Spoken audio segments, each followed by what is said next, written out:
Have you ever imagined what the life of a pilot is really like? Well, our next guests have taken to the skies for ITV's returning series, easyJet, Inside the Cockpit. Here to tell us all about the ups and downs and turbulence of life in the air are Captain Iris DeCan and First Officer Rachel Sylvester-Murphy. Before we chat to them, let's have a look at the show. Over a crucial 6 months, Relax. our cameras have been given unique access inside the cockpit. Staying top dog in these turbulent times You know, better wet pants than a broken neck. means flying more passengers Please don't get drunk on board an aircraft again. on more flights There's various things we can't predict. Retard. I just broke the wiper. following all the highs God, I can never be topic. and lows. I need first aid. So buckle up, fold your trays away Retard. and prepare for what could be a bumpy ride. That was not my finest. So good. Well, Iris and Rachel joined us now. I feel like we should buckle up for this. You never know. Safety first. Welcome to both of you. It's lovely to have you here. Iris, you were 6 years old when you decided you wanted to become a pilot. Yes, my father would always fly over our house with the Dutch Dakota Association as a passenger. Yeah. And from then on, we would wave at him in the garden, and I wanted to be a pilot. So the passion was there right from the word go. Yes. And what about you, Rachel? I think it was going on holiday, seeing a female pilot, and apparently I was just in awe, couldn't believe it, and thought, yeah, that's the job for me. And, I mean, I can understand why, because if you look at sort of globally, only 5% of pilots are female. So, I mean, easyJet are trying to change this, aren't they? Because they have a policy now, and I think at the moment they've got 13% of their pilots who are women, but they want to get that up to 20%. Yeah, and at the moment, actually, 18% of our new entrants is female. Right. So they're really growing the numbers. Good. We're getting more. Why is it a thing? I mean, even now having the two of you here and saying, oh, we've got two female pilots, I mean, it should be perfectly normal, perfectly ordinary. Why aren't more young women going into aircraft and aviation as a career? Yeah, I don't know. It's such a silly question. There should be so many more. Yeah. And I think that's why the show is so important, to show that there's such a range of people and that anybody can do it. You really get to see inside the cockpit. Well, what we you've do. got a 2-year-old daughter, haven't you? Yes, I do. So I suppose one of the reasons may be the fact that they were put off because, it's inflexible, the hours aren't flexible, I couldn't have a family. Yeah, that's one of the reasons why I decided to do the show as well, to show people that it's actually very possible.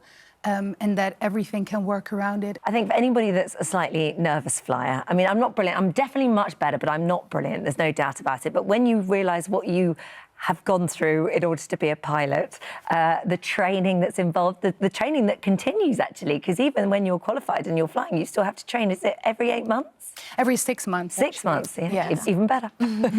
So alleviate Holly's concerns then in that case, because you have said that it is the only other safer form of travel is going up and down in a lift. Yes, exactly, and that doesn't get you anywhere. So after the lift, it's the airplane that's the safest. Right, But so I the think things that make you nervous. Right, OK, so bearing in mind, I am much better. Like, I'm really quite good now, but things that do bother me. Somebody once told me that if there are 3 bing-bongs in a row, that means there's an emergency. So I spend the whole flight, as soon as I hear one, and then I hear another one, I'm thinking, don't go for a third, because otherwise, there you go. And then I panic. Is there any truth in that? No, that's not true at all. No. It's just a seatbelt sign usually. It's usually...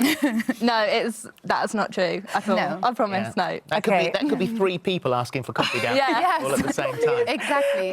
The other thing, don't do it again. There's another one. They'll be with you in a minute. Pull this a bit tighter. She's the captain. She can't do coffee. The other thing is when you're taking off, I don't like it when the noise changes, because that always makes you feel like the engine's stopping, or something's gone wrong, or you just think, why are we slowing down suddenly? What's that? It's basically the engine thrust coming back. So for takeoff, you need quite a percentage of the engine thrust, but still they're operating at 70%. I mean, they're not even operating at their max. Right. So we still have a lot of backup power if we need it. And then at one point, you accelerate, so you go faster, and because your nose goes down, you speed up. So that's all that. And you need less, thing and you is. need less engine power. And it always happens. that's You know what I mean, though? Is that what I explained to you this morning? Is that what I told you? It is what you explained to me this morning. Sometimes I think you're too scared to ask the question because you're fearful of what the answer might be. Turbulence is another thing that's absolutely fine.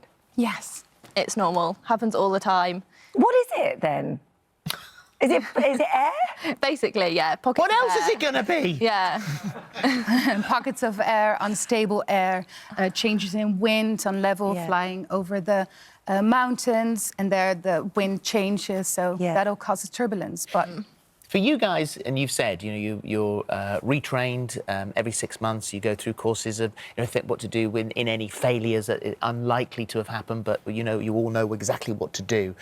What about the issues coming from behind you? What about passenger issues? How aware are the two most senior officers of what's going on at the back? Yeah, we're aware the cabin crew will get in touch, but fortunately, it's actually very rare that anything happens. It's all smooth, and as you'll see on the show, it doesn't really happen that much, so we're fortunate. A senior officer on a flight deck have the power to arrest somebody? No, that's not true. no. All these myths aren't true, sorry. Yeah. We call the police. That's another myth. Just call the police. Letting the cameras in, was that quite scary? I mean, just sort of having that, because they're fixed, aren't they? So they record whatever's going on, whether it be emergency or whether it be absolutely fine. So to let them in, to be under that scrutiny, was that worrying or...? No, I think for the first 5 minutes, you're quite aware of what you're doing and what you're saying. But after that, it really quickly becomes very natural. So it wasn't intrusive in any way for us. No, it was quite fun, actually. It's a big audience for the landings, though, isn't it? Yeah, that's a little bit scary. Yes. You already have the 180 people behind you plus the cameras, but you honestly do forget that they're there. You see them for the first 5 minutes, and then you're getting on with the job, and they're not there.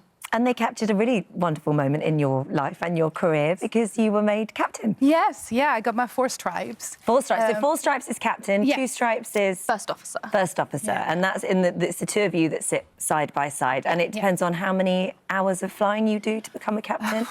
It's experience, it's hours, and then basically you go through a massive amount of training. When the company think you're ready and you feel you're ready, you can watch it all on the show. You can see it all. They're following the whole process. So. You are actually then sitting the wrong way around, aren't you? Yes. Oh, sorry. But I'm still quite comfortable. Would you like to can we put you in the right order, please? Would you like to... Hang on, does that make me the captain? Yes. Am I the captain? Oh, mind your seats are wobbling, by the way. You can give it a go. Swap over, but just make sure they don't fall over backwards. You have to sit down at exactly the same time. You have to sit down at precisely the same time on this plane. There you go. There you go. Yes, you're the captain. I'm the captain. Well, you always are. If there were any women that were, thinking about this as a career, what would you say to them? Go for it. Yeah. Go for it. Don't doubt. If you really, really want this, it's possible. It's possible with a family. You can do it. The sky is the limit. 100%. A lot of people think you can't do it with children, but it shows you're home every night. You can even take them to school and pick them up and have worked in the middle. It doesn't stop you at all. Well done, you two. And We're thrilled to have you here. easyJet today. Inside the Cockpit tonight at 9 on ITV. And thank you very much indeed. Thank you. Thank you.